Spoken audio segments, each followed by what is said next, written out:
You're listening to Beyond the Sermon, the podcast of First Methodist Church in Collingswood, New Jersey. On our podcast, the goal is not just to share our sermons, but to go beyond the sermon and talk about what we're learning and what God is doing in us and in our community. The sermon you're about to listen to comes from our Fall 2023 sermon series, In the Wilderness. In this series, we're walking with the Israelites from Mt Sinai to the Promised Land and looking at what we can learn about trusting God more, even when the journey looks different than we anticipated or expected. You can find more information about our church at fumccollingswood.org. Thanks for listening.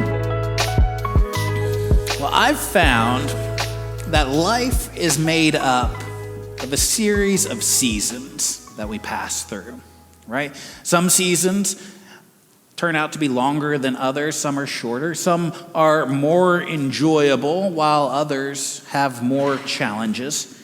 But these seasons that we go through in life aren't quite what I would call neat and tidy, right? In fact, we can often be going through several overlapping seasons in different areas of our lives. You may be going through one season of life related to family dynamics as you go through an unrelated season in your professional life, except they're never really completely unrelated, right? Because that's not the way life works. But it's also not always clear when we move from one season of life to another, right? Some transitions are very clear, like when you start a new job or you have a school graduation, right? One day you're in high school and then the next day you're graduated.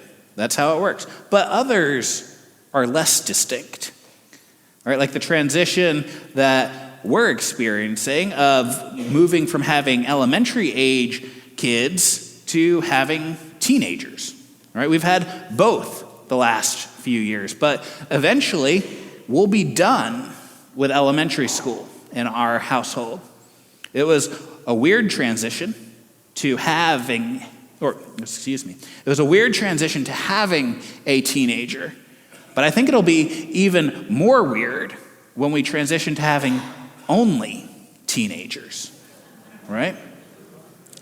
I can tell by the laughter that some of you have experienced that transition and agree. All right.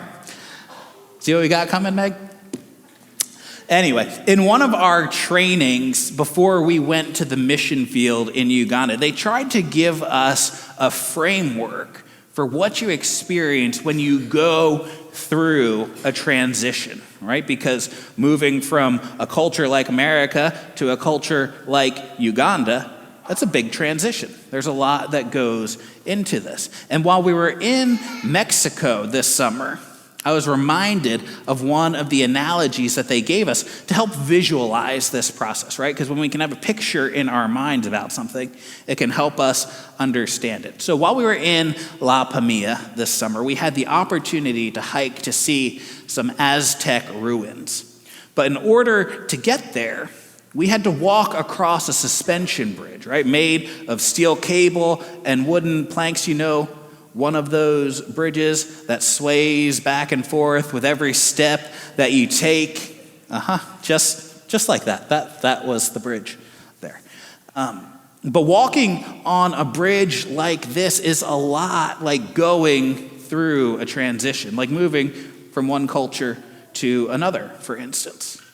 Because when you first start that transition, when you're near the base of the bridge, you can sense some movement happening, but it's not too bad, right? It's not too bad. But as you get further out into the middle of the bridge, you feel every step on the bridge. The unsteadiness increases. You hold on a little tighter to the ropes on the sides, and the temptation is to stop moving, right? So that the shaking stops.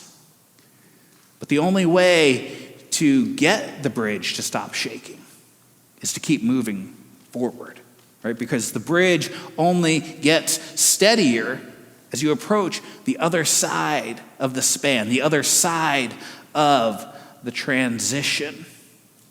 Someone came up to me after the first service. You said, if If somebody else steps onto the bridge behind you,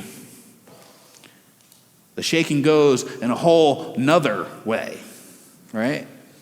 Other people can impact how we go through those transitions as well.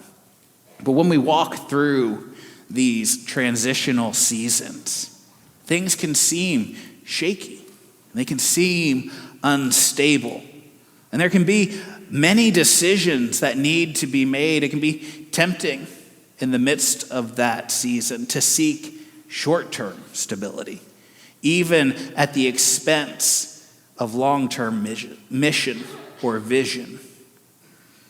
So this morning, I want to invite you to imagine, as we have been for the last 11 weeks, right, being with the Israelites on their journey from Egypt to the Promised Land. A journey that could have been made in days or maybe a couple of weeks if they had taken the direct route from Israel to Canaan. But it had become decades, right? 40 years of wandering. In fact, as we approach the end of the book of Numbers here in chapter 32, there are only a small handful of people still alive who actually walked out of Egypt as adults, right? There was Moses and Caleb and Joshua. They're the only ones left. Everyone else, all the adults, had died in the wilderness, like we heard about last week with Zelophehad, right? That name's just been running through your mind all week, hasn't it? But the adults who are now about to enter the Promised Land, they'd spent most of their lives, if not their entire lives, wandering in the wilderness as the result of their parents' and grandparents' decision not to trust God when he said, "Go up and take the land." What was intended to be a transitional period as they journeyed from Egypt to the Promised Land had become the only life they knew. They'd gotten used to life in the wilderness, even if they still complained about it from time to time. And so, as the Israelites stand on the threshold of entering the Promised Land, some of the tribes of Israel, Gad and Reuben and half of Manasseh, whose flocks and herds had gotten so large in their travels because God had still blessed them in the midst of their wandering. These tribes came to Moses and they asked to be settled on the east side of the Jordan River. On the east side. And this is so interesting to me because before these tribes ever get a chance to see the Promised Land themselves, to know what the land there is like. Remember, some of their parents and grandparents had gone in to see the land, but then it had just been passed on from them down to these other generations. They'd never seen the land themselves. They see the land on this side of the river, which was not included in the part of the land called Canaan. They saw that it was suitable for livestock, and it looked good to them to settle there with their people and their herds. And so they asked the leaders to give them the land. Does this language sound familiar to anyone?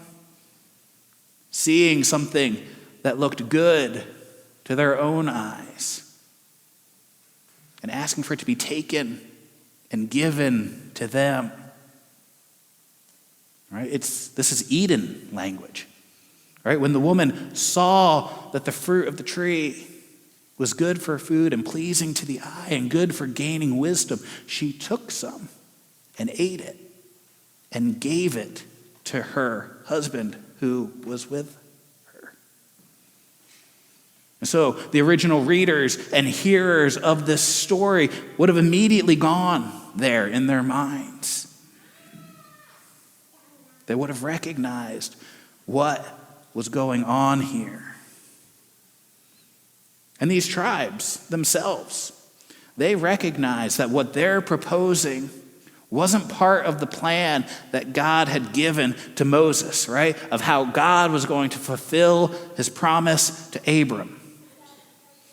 God said, everything that's called the land of Canaan, from the Wadi of Egypt all the way up to the Euphrates River, north to south, everything in that strip of land was going to be for Abraham's descendants. But Gad and Reuben and half of Manasseh, they decided that here on the east side of the Jordan, where the land was good for their livestock, this was their best opportunity for them. And when Moses hears this, he can't believe it, right? He's indignant at their suggestion. He's so frustrated by this request that the tribes of Gad and Reuben have made. He accuses them of trying to do what the 10 spies had done 40 years before, right? Which resulted in these 40 years of wandering in the wilderness, the loss of that whole generation. Moses sees what they're proposing as an issue of whether or not the people are going to follow God wholeheartedly, or whether they'll just settle for what seems good to them. And just in case they had missed the subtle Eden references in that first proposal, Moses makes it much more clear by making that connection with the 10 spies and the rebellion that happened at Kadesh Barnea, which itself contained language that pointed back to Eden and Adam and Eve's rejection of God and his will. So the Reubenites and the Gadites, they come back to Moses with a counter offer. They said, well, what if we build cities here for our people and we build pens to contain our animals, and then we'll go and we'll still fight on behalf of the Israelites, and we'll help them take possession of their land, and then we'll come back and settle here. How about that? Will that work for you, Moses? And Moses, who so many times, when a situation like this arose among the people, went and sought the Lord's guidance. Moses agrees that this compromise will be acceptable without ever asking God. So long as they fulfill their obligation to help Israel possess the land, they can have the land that they want on the east side of the Jordan. But he warns them. He warns them not to fail to keep their word, or they will be sinning against God and their sin would find them out. Now, I want to be clear at this point in the story because I've painted a pretty negative picture of what's going on here, right? But this story never explicitly says that the request of Gad and Reuben and half of Manasseh was wrong. Right? But the language used, the clues that are embedded within the story would have made the original hearers stop and think. They would have heard what was going on and said, uh-oh, this isn't going to turn out okay. It would have raised red flags for them as they reflected on earlier stories of Scripture. They would have recognized that this wasn't what God intended when he promised Abram to give him the land. God didn't intend for the tribes of Israel to be separated in this way. And we see the impact of that separation in stories like Joshua 22, when the eastern tribes built an altar to worship God and aroused the suspicion of the remaining tribes about what was going on and whether these people were leaving the faith. Or stories like Judges chapter 12, when we see hostility between the tribes of Ephraim and the eastern tribes, because Ephraim didn't come to help the eastern tribes when they were attacked by the Ammonites. And so the bad blood continued to grow. So while this story doesn't say that this decision was wrong. And God allowed them to make the choice, right? I don't think it's incidental that eventually down the road, when the Arameans began to attack Israel, these were the first tribes that fell. And when the Assyrian Empire moved in and started taking people exile, these were the first tribes that were picked off. Because rather than trusting that God would bless them and their herds and their flocks and all that they cared about on the other side of the Jordan, these tribes trusted what looked good to their own eyes. And they sought their blessing outside of God's original plan. And even though it wasn't immediate, eventually they faced the consequences of these choices. And as I reflected on this story and prepared to preach from it today, on the Sunday that the church calendar marks out as Christ the King Sunday, the Sunday set apart in the church worship year to celebrate Jesus, the Messiah, as the risen and ascended King over everything, I found myself wondering, how often do we ourselves repeat this same pattern that's being repeated here in Numbers 32? We see something that looks good in our own eyes, and we want to take it for ourselves. We trust ourselves to know what's good and what's bad, rather than trusting what God has told us. And I think that temptation is particularly strong when we're facing these seasons of transition, when we're in the middle of the bridge and things around us feel like they're shaking and unstable. And it's easier to settle for the immediate stability or the immediate fulfillment of what we want, instead of taking the long view of what God is doing and trusting that He will keep us wherever He leads us. There's a very real sense in which it feels like we as a congregation have been in the wilderness over the past 3 years, right? As we've walked through a season of denominational breakdown, in which much of our denominational leadership has abdicated their responsibility to help us keep the faith that was once and for all entrusted to the saints, the faith contained in the scriptures of the Old and New Testaments and articulated in the great creeds of our faith. In this season in the wilderness, the season of transition, has felt shaky and unstable. It hasn't always been clear what the best decision is as we try to remain faithful to who God has revealed Himself to be and who He has called us to be as His people. I think at times it's been tempting to want to find a quick and easy solution to a complex and complicated situation. But we've been called to trust God to lead us. We've been called to trust God to guide us and provide for us, even when there have been solutions that seem good to us. Solutions that look good in our own eyes and offer us the opportunity to decide what is right and what is wrong. But those opportunities come with their own consequences down the road, which we may not be able to see from where we stand today.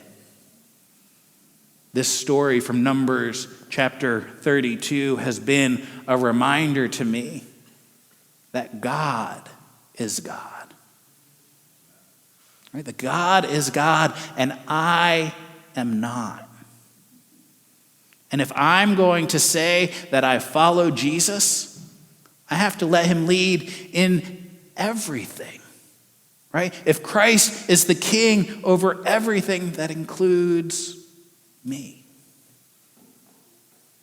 When I understand and agree with where God is leading me, and when I don't understand and I don't agree, maybe especially when I don't understand where God is leading me. But on this Christ the King Sunday, as we stand with the Israelites on the threshold of the promised land again, remember they had the opportunity in Numbers 14, and here they are again. I'm fairly confident that there are others of you here in this room or watching online who are in the midst of some kind of season of transition, or who feel like things in your life are shaky and unstable. Will you submit yourselves to Jesus anew today as your Lord and King? I'm not saying you haven't done it in the past, or that submission was somehow lost somewhere along the way, but you're in a different place now than you were then. And you know more of yourself today that needs to be entrusted to God. So will you surrender yourself to God's leading in your life today? Will you surrender yourself to God's plan to bless and use you today?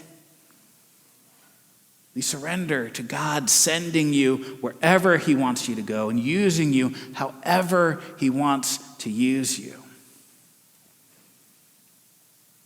If that's you today, you feel God's invitation to trust him more fully and to surrender more deeply, I want to challenge you to put your faith into action, to put action to your faith. And either, as we go to prayer, stand where you are, or come and kneel at the altar. And as we go to the Lord in prayer, you don't have to wait for the song to start or anything like that. But as we go to God together in prayer, trusting these difficult seasons of transitions into his hands, will you submit yourself again to Jesus Christ, our Lord and King?